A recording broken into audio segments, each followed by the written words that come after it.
আসসালামু আলাইকুম। এটা অনেকেই বিশ্বাস করেন এবং মনে করেন যে আওয়ামী লীগ সভাপতি শেখ হাসিনা উনি যখন ঘোষণা দিয়েছেন তিনি দেশে ফিরবেন, এই ঘোষণার সাথে বাংলাদেশের রাষ্ট্রপতি পদে থাকা মোহাম্মদ শাহাবুদ্দিন চুপ্পুর তার বিদায়ের একটা সম্পর্ক আছে।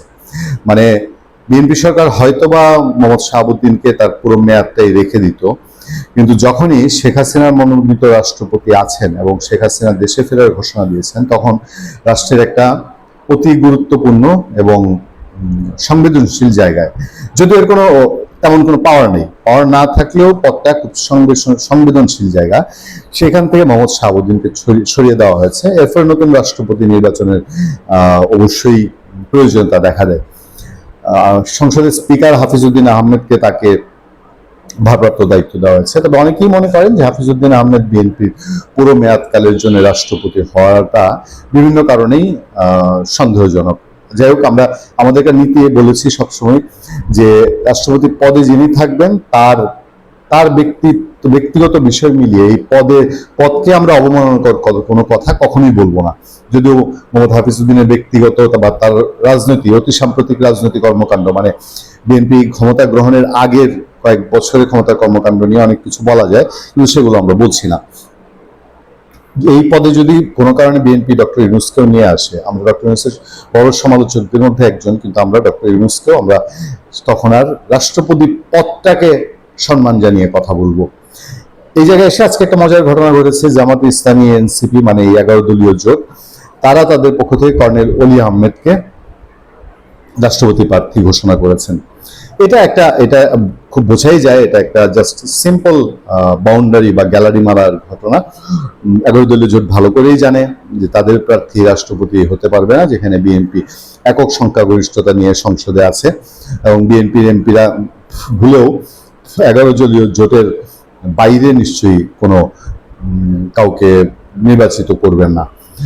সেই ক্ষেত্রে এসে আমি এর আগেও কয়েকটা আলোচনায় আপনাদেরকে বলেছি যে বিএনপির বাস্তবতা হচ্ছে, বিএনপি যদি রাষ্ট্রপতি নির্বাচিত করতে হয় সব দিক দিয়ে, প্রজ্ঞা, সিনিয়রিটি, ত্যাগ, তিতিক্ষা, তাহলে যে 2-3 জনের নাম আসে, সেই 2-3 জনের মধ্যে প্রথম নাম আসে মির্জা ফখরুল ইসলাম আলমগীর, ডক্টর খন্দকার মোশাররফ হোসেন, মঈন খান।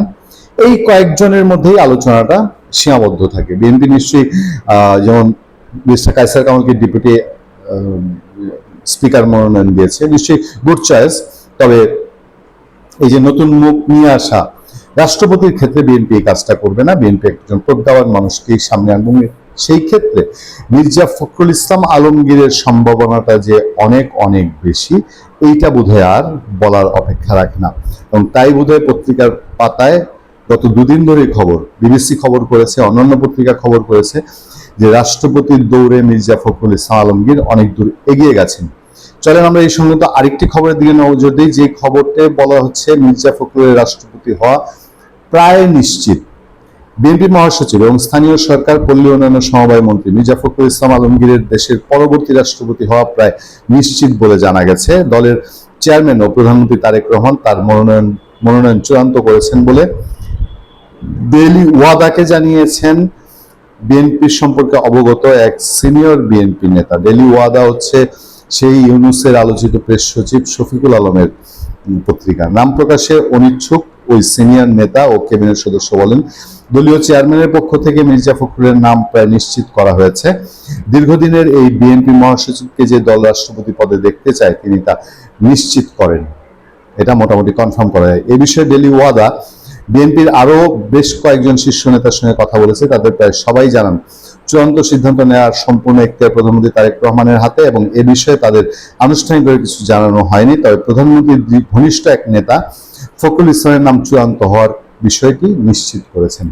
ফলে বোধহয় ধোঁয়াশা কেটে গিয়ে এখন শুধুমাত্র আনুষ্ঠানিকতা বাকি। বাংলাদেশের পরবর্তী রাষ্ট্রপতি হিসাবে দেশের ত্যাগী এবং খ্যাতিমান রাজনীতিবিদ এবং কম্পারেটিভলি আমরা সবসময় বলি যে বাংলাদেশের ট্রেডিশনাল যে রাজনীতি তার বাইরে একটি ভিন্ন ধারার রাজনৈতিক চর্চার মানুষ মির্জা ফখরুল ইসলাম আলমগীর রাষ্ট্রপতি মনোনীত হতে যাচ্ছেন। এইটা অনেকাংশেই বোধহয় খোলাসা হয়ে যায়।